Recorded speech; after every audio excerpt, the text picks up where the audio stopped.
皆さんこんにちは、しおねるです。本日はここ鹿児島中央駅から指宿の玉手箱に乗車します。最近ちょっと D&S 列車乗り進めてるんですけど、鹿児島県への上陸も初めてなので私のおじいちゃんの出身地でもあるので、一回来てみたいなって思ってたので、今日は観光列車に乗って楽しんできます。行ってきます。本日はかなり南にやってきました。と言ってもここからさらに南へ向かう列車に乗車します。まずは JR 九州インターネット列車予約で予約しておいた切符を発見。片道運賃と指定席特急料金を合わせて2800円。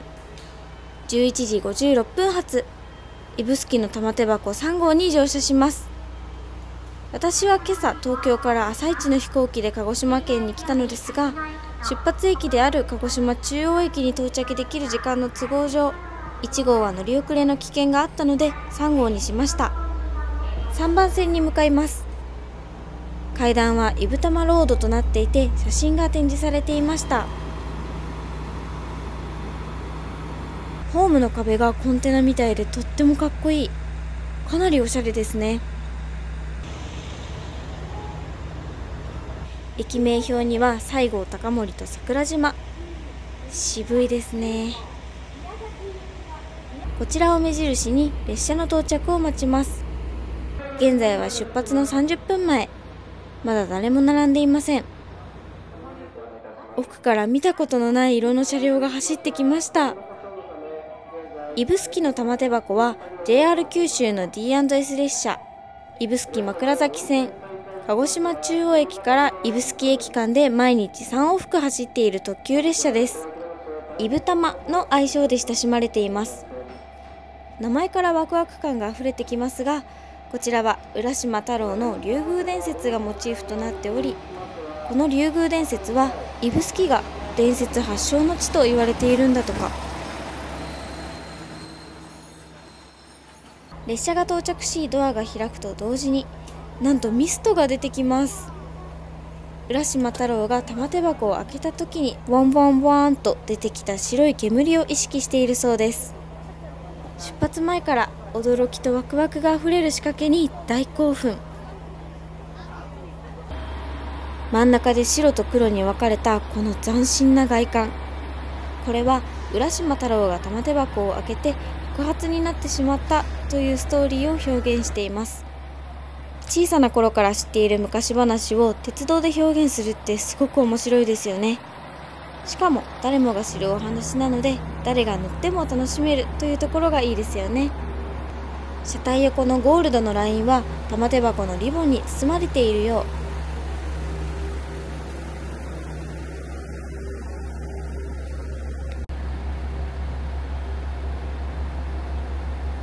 う。さあ早速車内に入りましょう。外観の重厚な雰囲気とは一転、木のぬくもりを感じる明るい車内。緑や青、赤などの鮮やかな座席が並び、ステンドグラスや魚の絵の装飾でまるで竜宮城に招待された気分。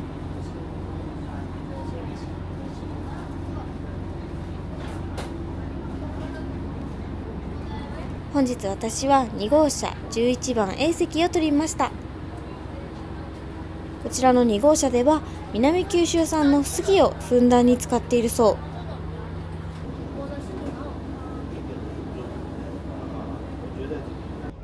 う。さあ出発です。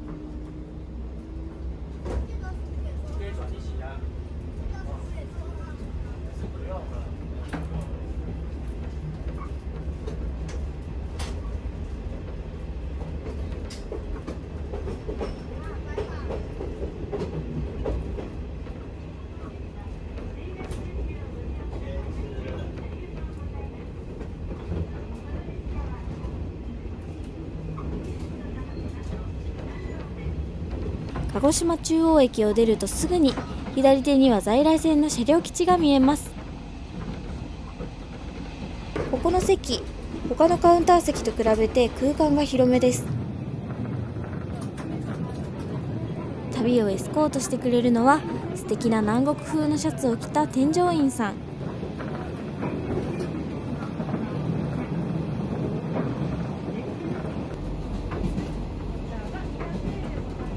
早速車内販売で注文中。こ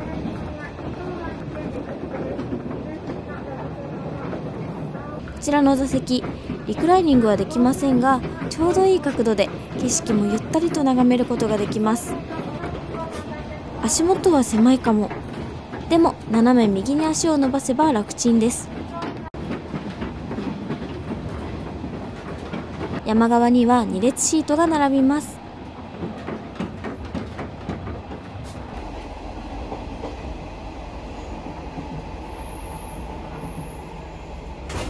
窓から差し込む光と木材がふんわりと優しい雰囲気を作っています。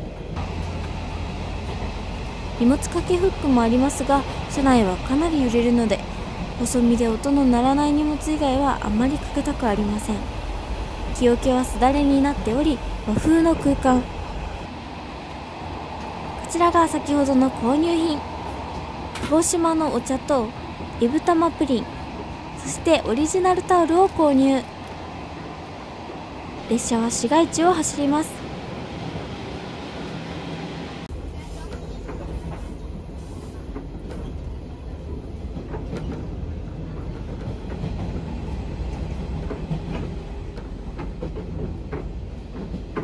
しばらくすると、ドドーンと鹿児島のシンボル桜島が見えます。天気もよく、形や色がはっきりと見えますね。窓に張り付いて動画を撮りながら自分の目に収めるのにも必死です。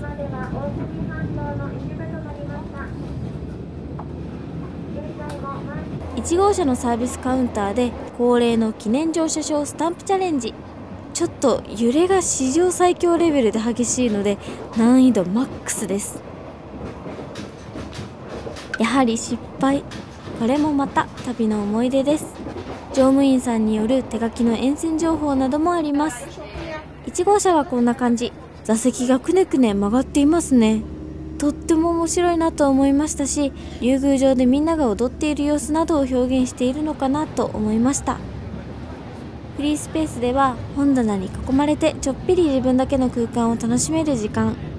絵本などが置いてあり、子どもたちも飽きずに楽しめる工夫があります。こちらの列車には途中停車駅がないので、行き先表示はこのようになっています。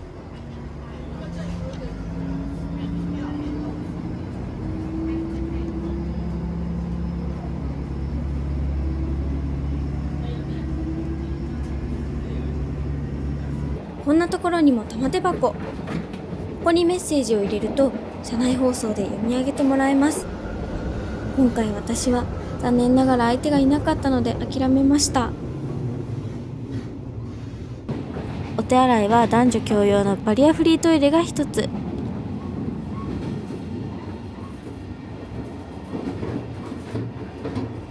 座席に戻るのにも一苦労。それがまた楽しいです。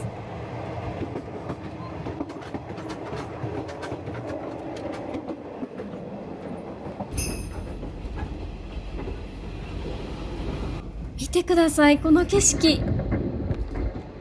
市街地を抜けると錦江湾が目の前に広がります。淡いブルーが広がる海と空、溶け合うように境界を失い、どこまでも続いていくこの景色に釘付けになります。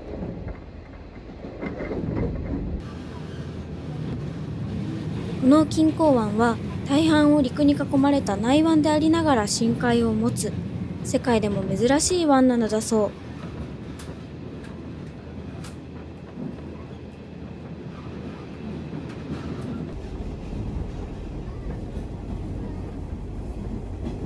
まるで海の上を走っているような大迫力の景色に大興奮。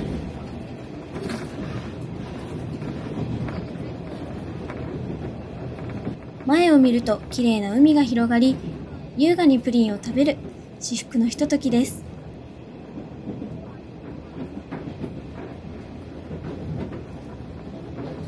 カウンター席はやはり大人気なので席を取るのは難しいかもしれませんが、指宿方面だと私と同じ3号の方が比較的取りやすいので、そちらでチャレンジしてみるのもおすすめです。3号で行っても十分遊ぶ時間はありますよ。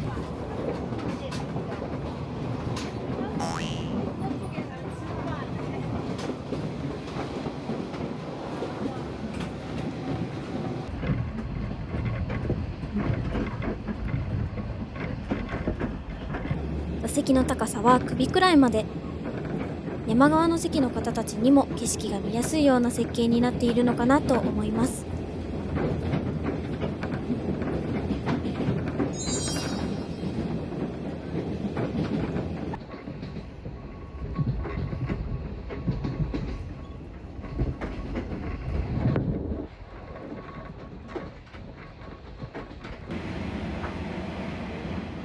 キッズチェアやベビーサークルもあり、その向かい側にはソファー席が。お子様もお子様連れの方も安心して楽しめるっていいですよね。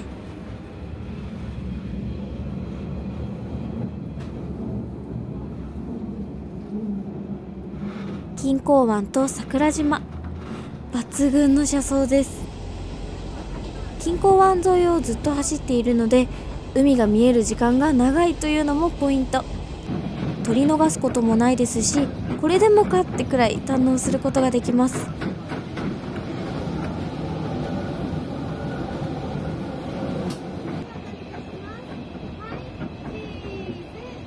旅も終わりに近づき、客室乗務員さんが記念フォトを撮ってくださいます。指宿の玉手箱の乗車時間は約50分。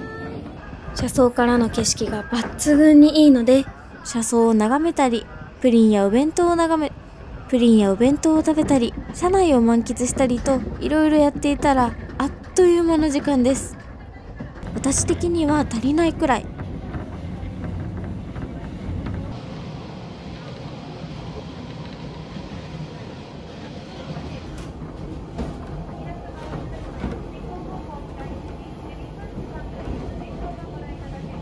この列車自体揺れが激しいのですが、私が座っている席は特に揺れが激しいんです。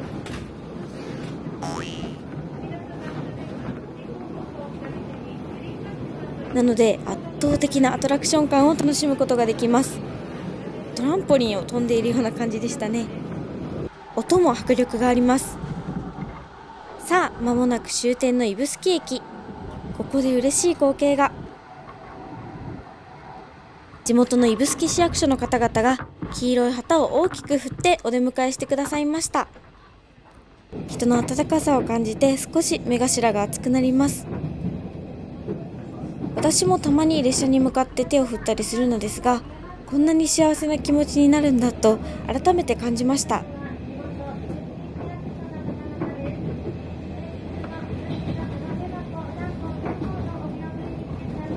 お出迎えにウキウキしていたら指宿駅に到着です。列車を降りると車体が白色に。おお、白だ。玉手箱が開いてしまった。指宿駅に到着しました。あまりにもあっという間に着いてしまいました。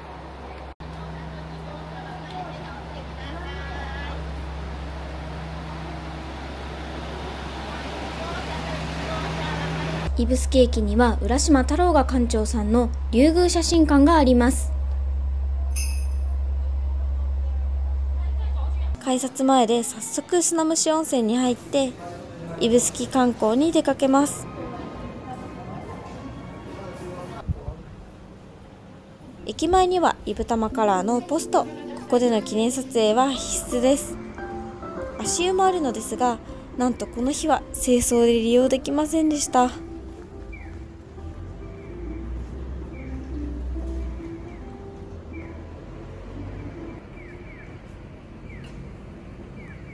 はい、ということで今指宿駅にいるんですけど、私がね指宿の玉手箱を必死に取ってる間に今から借りようとしてた自転車が全部出払っちゃったみたいです。ということで移動手段がない駅前の足湯も休止中、午後5時まで、待っててもしょうがないのでタクシーで目的地まで向かいます。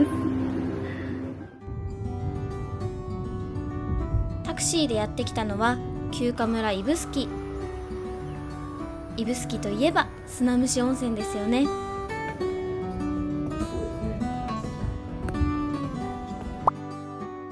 砂の重みがずしっとのしかかってきて、心臓の音が全身から聞こえてきます。気持ちよくてうとうとしてしまいました。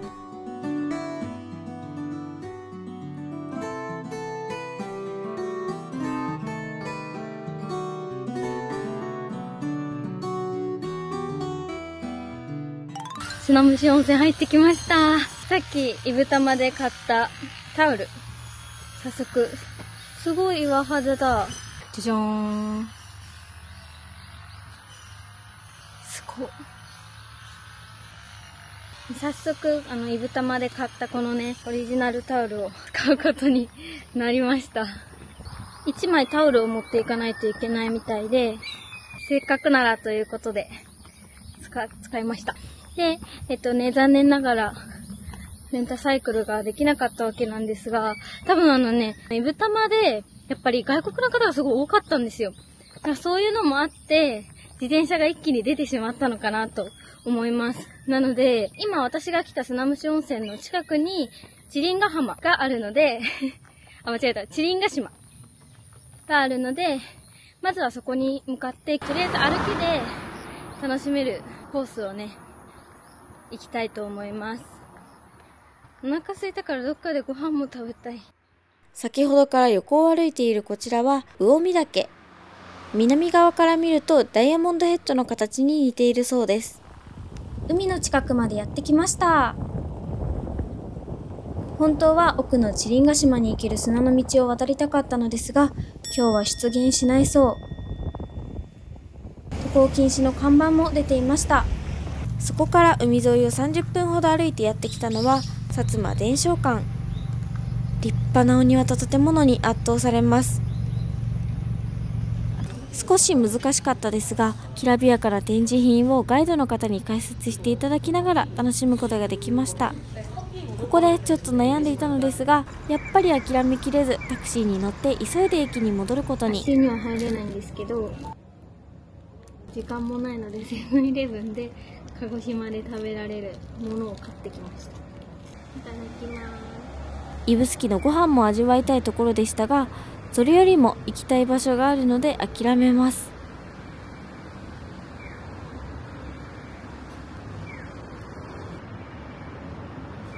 17時16分発、枕崎行きに乗車します。澄んだ青空の下、夕日に照らされるキハ40系がとてもかっこいいです。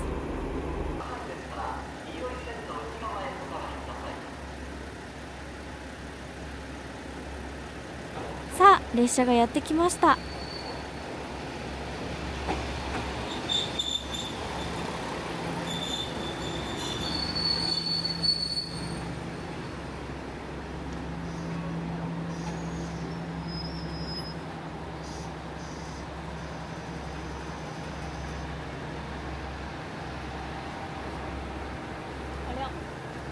ワンマン運転なので前方車両からの乗車です。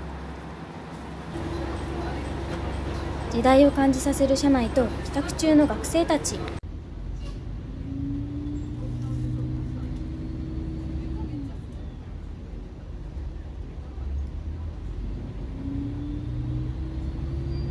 車ありがとうございます。この列車は西駅方面枕崎行きワンマン列車です。次は山川です。ぼやけた車窓が広がり、夢の世界を進んでいるよう。お降りのお客様はお早めに前の車両にお移りくださ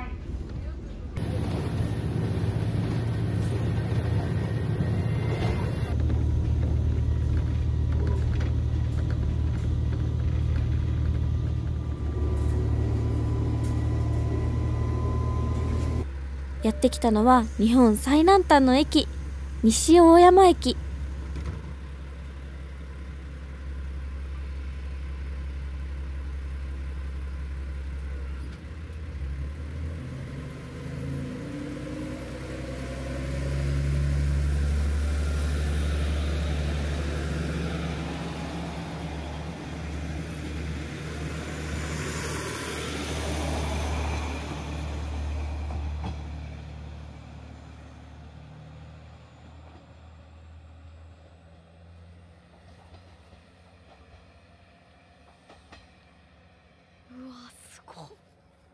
すごい想像以上にすごい。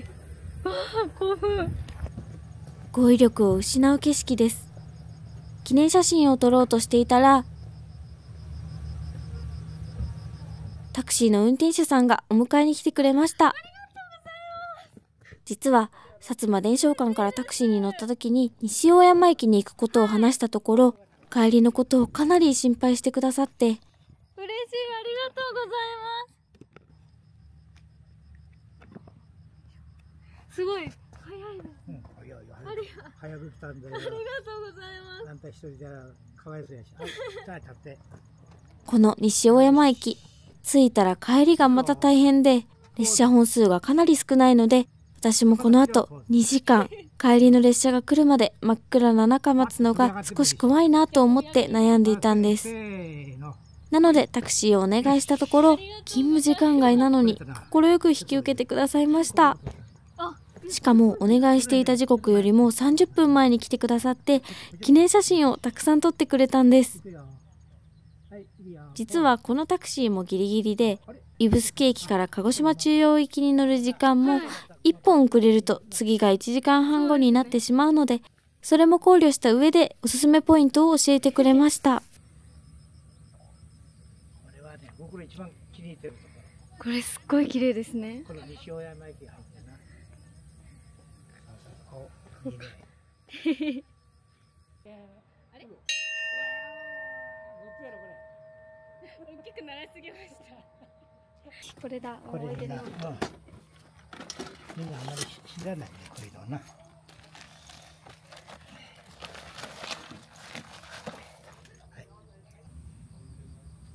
思い出ノートにもしっかり書き留めました。西大山駅を訪れた際は、ぜひ私の思い出も探してみてください。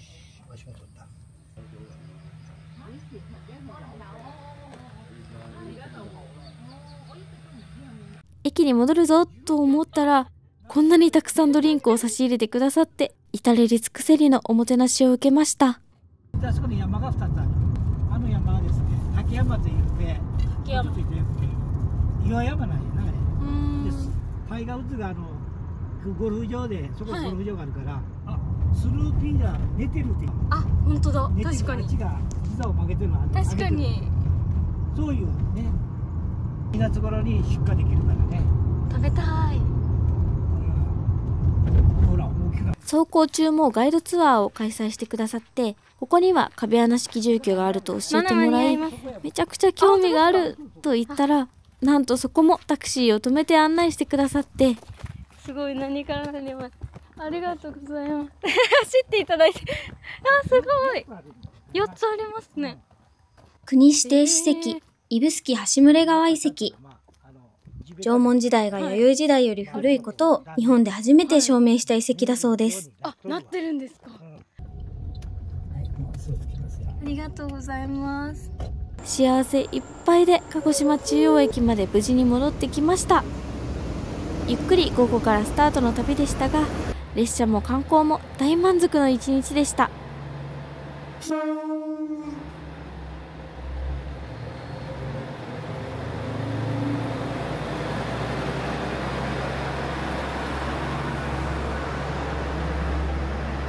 ということで、本日も最後まで見ていただきありがとうございました。